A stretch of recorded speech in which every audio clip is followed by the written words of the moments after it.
Bonjour, dans cette capsule, on voit comment paramétrer une surface du type z égale la fonction de xy. Il s'agit de donner une paramétrisation d'une partie du paraboloïde z égale à 4 moins x2 moins y2, et la partie qui nous intéresse, qu'on va appeler S, c'est celle qui est située au-dessus du plan des xy, c'est-à-dire celle pour laquelle z est positif.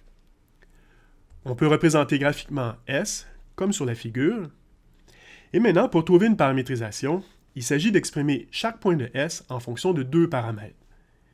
Puisque Z est exprimé en fonction de X et Y, on va choisir comme paramètres X et Y. Ici, il n'est pas nécessaire de donner d'autres noms aux paramètres, comme par exemple U ou V. Donc, on va garder X et Y. À ce moment-là, Z s'exprime en fonction des deux paramètres comme Z égale à 1 moins X2 moins Y2, ce qui nous donne une paramétrisation. La fonction vectorielle R ici, qui paramétrise la surface S, a comme composante x, y et f de xy, c'est-à-dire 1 moins x2 moins y2.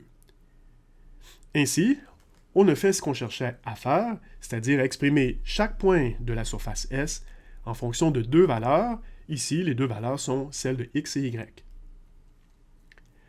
Le domaine des paramètres, c'est la projection de S dans le plan des xy.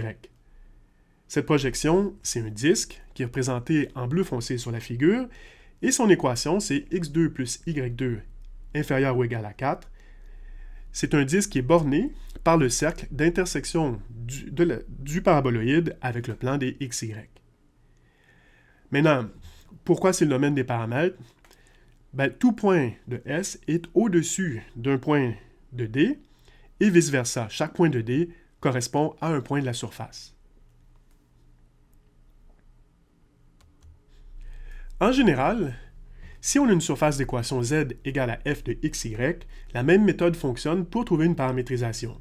C'est-à-dire qu'on peut utiliser x et y comme paramètres et exprimer z en fonction des deux paramètres à l'aide de l'équation donnée.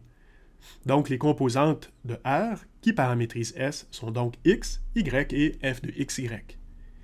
D, dans ce cas, c'est la projection de S dans le plan des xy.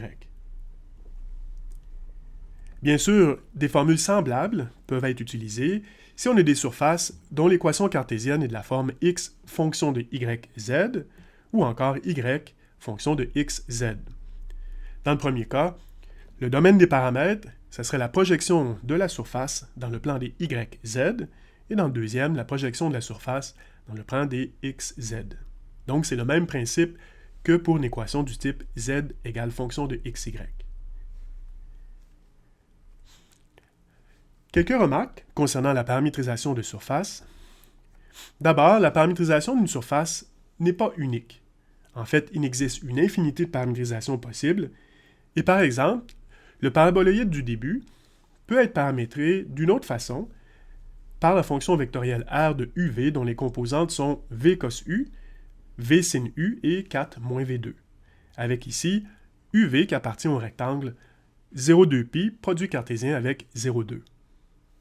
Cette paramétrisation, plutôt que de venir de l'équation cartésienne du paraboloïde, provient plutôt de l'équation cylindrique du même paraboloïde.